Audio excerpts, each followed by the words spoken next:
اعوذ باللہ من الشیطان الرجیم، بسم اللہ الرحمن الرحیم۔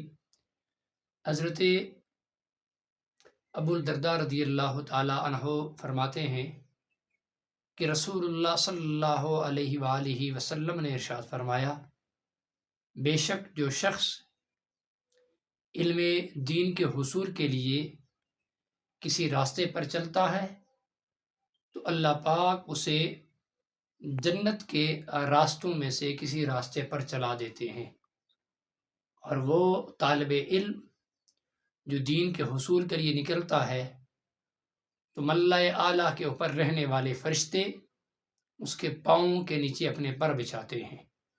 رسول اللہ نے فرمایا، بے شک عالم کو عابد کے اوپر وہ فوقیت، وہ اہمیت اور وہ برتری حاصل ہے کہ جس طرح 14ویں کے چاند کو ستاروں کے اوپر برتری اور فوقیت حاصل ہے۔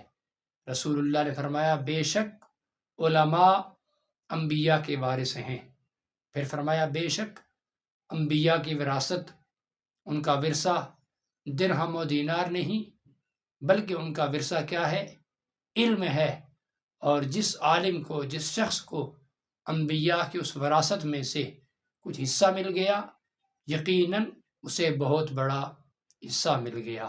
رب العالمین دین کی تعلیم کے حصول کے لیے دین کے راستوں کے اوپر چلنے کی توفیق عنایت فرمائے۔